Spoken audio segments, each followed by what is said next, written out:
Vicente, ô da poltrona! Começou mais uma vez o Pode Spoiler, tá comigo aqui o Riscliffe. E aí, meu querido? Chegando com tudo agora pra trazer uma novidade pra vocês, um filme que ganhou muitos Oscars. Caramba, o filme do Oscar, o filme do momento, o filme que chegou pra mostrar literalmente pra Marvel como é que faz o multiverso, como é que mostra o multiverso, cara. Multiverso perfeito, com orçamento baixo, não milionário como o da Marvel, tanto que nos créditos finais você quase não vê o nome de ninguém lá. No VFX são 5 pessoas, 5 nomes só. Olha isso, nós estamos falando de tudo em todo lugar ao mesmo tempo. Revolucionando a indústria do cinema. Revolucionando todo o sistema da indústria do cinema, porque isso aqui foi em recorde. Pra quem não sabe, esse filme foi gravado em 38 dias corridos.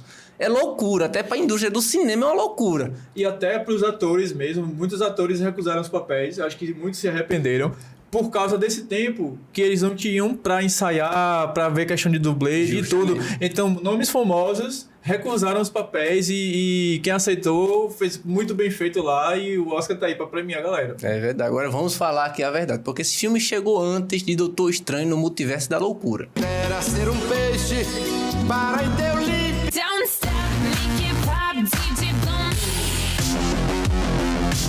E ele não teve a mídia que é o que aconteceu depois dele, quando ele foi indicado literalmente ao Oscar, né? Não teve anteriormente essa mídia toda, mas ele mostrou praticamente o que seria o multiverso, tá ligado? Ele conseguiu trazer uma narrativa e uma história que seja plausível com o que é o multiverso. O que a gente não conseguiu ver, vamos botar em comparativo aí com o Doutor Estranho.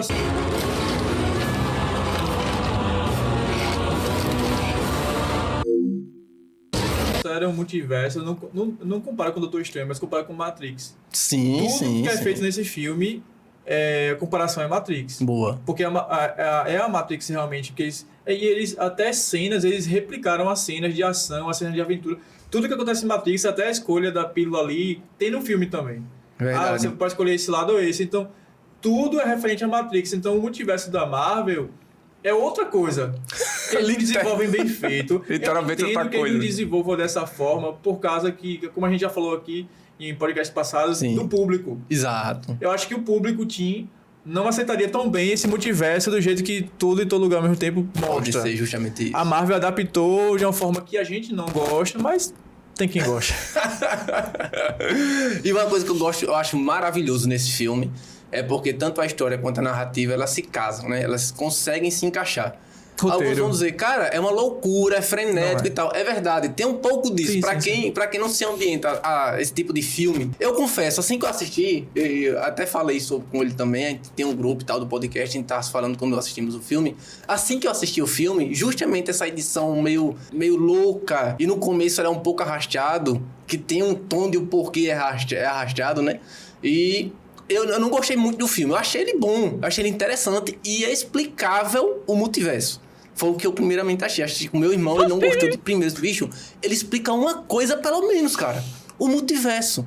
Ele tá explicando toda a linealidade do que é, tá ligado? E como ela viveria sobre isso se ela soubesse o que era isso. Tipo, que a atriz ali principal está vivenciando isso, aquilo ali, né? E até a forma que eu achei muito interessante de ativação daquela habilidade específica. Por exemplo, você tinha que falar pra fulana que você ama. Isso. Só que em outro universo você falou isso, só que você falou de qualquer jeito. Então não tem uma forma específica pra você fazer aquilo ali. Então eu achei a dinâmica que eles colocaram nisso, não tem Matrix isso, claro, mas a dinâmica que eles colocaram nisso eu achei muito interessante. Tipo, pra quem tá assistindo, de primeira não pega. Justo. Você tem que reassistir o filme, trazer vídeo analisando cena a cena pra conversar, entender o niilismo, né?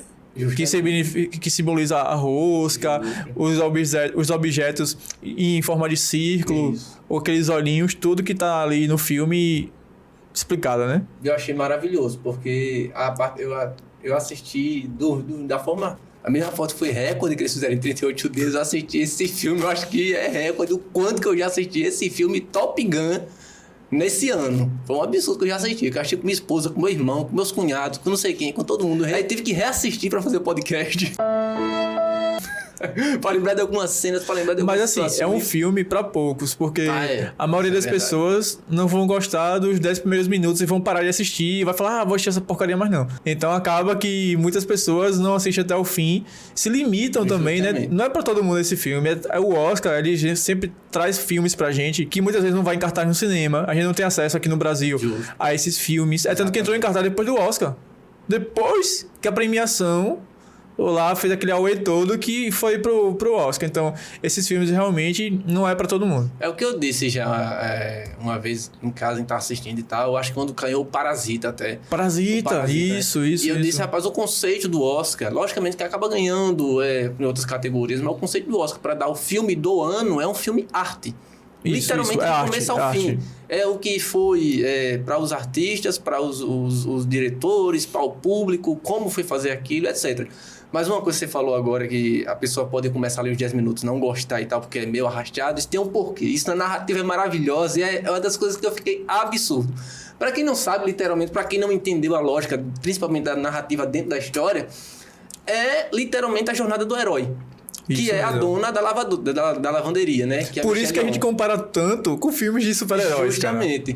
E o que eu acho maravilhoso é que mostra o quanto despretensioso é esse super-herói que é a Michelle naquele momento ali. Ela é a dona da lavanderia. E uma pessoa Então, entediante. uma pessoa Das normal, variantes pô. dela, ela é a pessoa mais... Justamente. Ela é uma pessoa normal, Nada. comum, como qualquer pessoa que tenta deixar a sua empresa aberta, pagando os impostos. A vida dela mostra isso.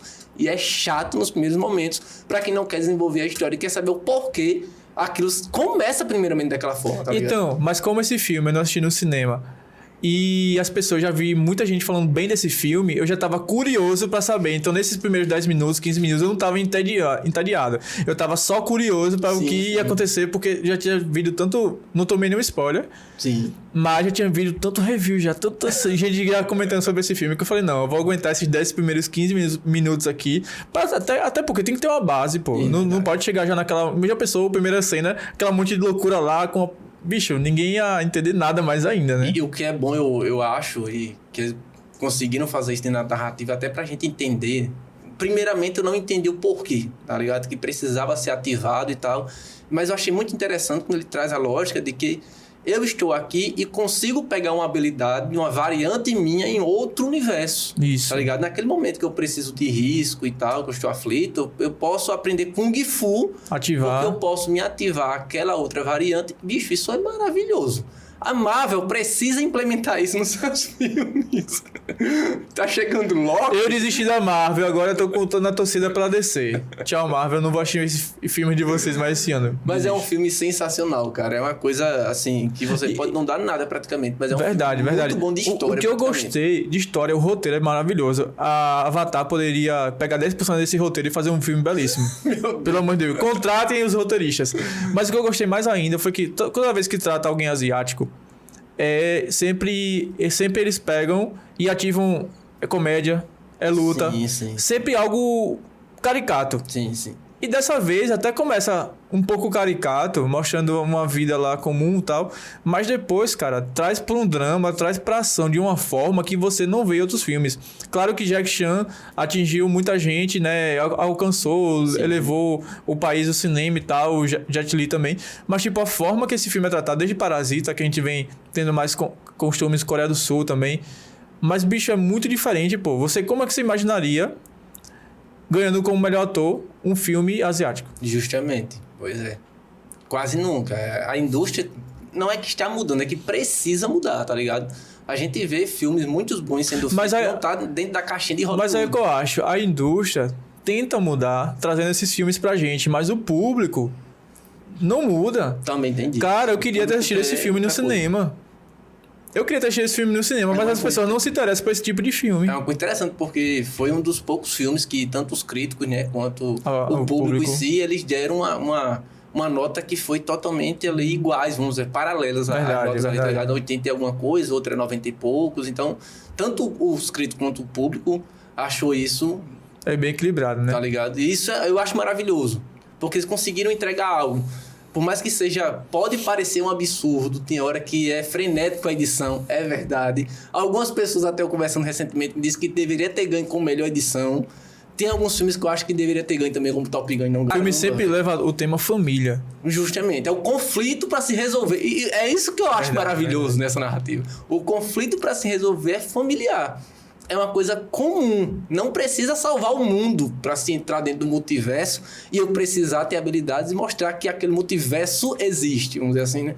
É um conflito de família. Ela tem um conflito com a filha dela e ela só tem que resolver isso no dia a dia, porque elas têm um certo... Não só ela, né? Tanto quanto a família como um todo, né? Ela não mostra para o avô dela que ela é homossexual e tal, Sim. né? Tem toda uma coisa para não mostrar isso, para não se falar sobre isso. Ou seja, isso tudo é uma coisa da narrativa que pode parecer, tipo... tirando o foco da história, mas, cara, eu acho sensacional como eles tratam essa leveza, tá ligado? Como eles conseguem. E é uma coisa maravilhosa que você falou antes, da questão de como eles deixam caricato essa questão do asiático e tal. Mas para algumas pessoas que não sabem também, esse filme em si, ele é comédia ambientado dentro de ficção científica. Isso. Tá ligado? Ele é justamente um filme nessa linha. E algumas pessoas trocam isso, fazem o inverso. Acham que esse é um filme de ficção científica que se ambienta a humor, a alguma coisa mais cômica. Mas não é verdade. A pessoa acaba ficando chateada porque não gosta do ritmo do filme, não gosta da forma que o filme está sendo feito e a narrativa, principalmente, algumas pessoas não vão gostar. Porque não é sobre isso, tá ligado? Mas, enfim, é um filmaço. Eu gostei muito, é maravilhoso. Eu reassistiria mais outras vezes na vida. É o filme que entra naquela listinha, que eu tenho uma listinha seleta, que todo ano eu assisto. Interestelar, Senhor dos Anéis, sempre tem uns isso todo ano que também. todo ano eu tenho que dar uma assistida, ou então trazer um novo adepto. Trazer um novo... vem aqui, vamos assistir. Esse vai entrar na lista, de certeza. Mas é maravilhoso. Depois de tudo, depois que acontece toda a narrativa, o conflito... consegue ser real. E o outro filme é bem resolvido. Justamente. O início, o meio e o fim dele é tudo muito bem resolvido. É tudo muito amarrado, não precisa, né? Se tiver uma continuação, não pode ser que tenha, mas não precisa ter uma continuação. O filme é bem resolvido. Ele entregou tudo que ele disse que era pra ser feito. E toda a loucura, se você assistir uma segunda vez esse filme, você vai entender que quando tá muito frenético, tem um propósito. Quando tá as cenas mais calmas, tem um propósito. Quando tá uma pedra falando, tem um propósito narrativo. Aquela cena do diálogo das pedras é maravilhoso. Tem gente que não gostou, achou chato, mas tipo, cara, é arte. Se você começar a analisar aquilo ali, é pura arte. O diálogo é preciso. Se retirar aquele diálogo e deletar, uma boa parte do filme vai ser perdida. É a mesma lógica, lembrando aqui pra quem assistiu, a gente tá falando tanto também de Doutor Estranho, mas pra quem vai lembrar agora de uma cena que o Doutor Estranho entra ali naquelas barreiras do multiverso, com aquela menina que ela atravessa, o poder dela é atravessar os multiversos, e eles chegam num momento que eles são tinta. Uhum. Aí eu pergunto, da mesma lógica que aquilo ali aconteceu, elas serem pedras, e se eles parassem num momento que eles fossem tinta?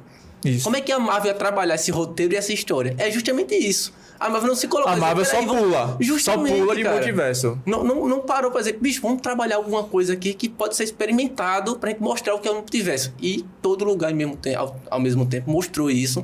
E um diálogo de duas pedras é maravilhoso. O diálogo é maravilhoso, né? Tá ligado? O texto que eles apresentam ali é maravilhoso.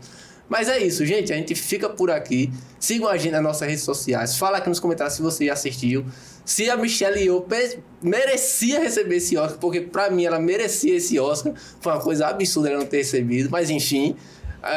E comenta aqui, né? Fala aqui com a gente o que vocês querem que a gente traga. Porque a gente tá trazendo uma série agora, alguns filmes que foram candidatos e venceram o Oscar. Justamente. Alguns não venceram, mas tipo... Você concorda com essa lista? Concorda com tudo que tudo no mesmo lugar? Você concorda com a academia? Você concorda com a academia? Sua voto seria diferente? Fala aqui pra gente também, né? É isso. Gente, a gente fica por aqui. Tchau. Até o próximo episódio.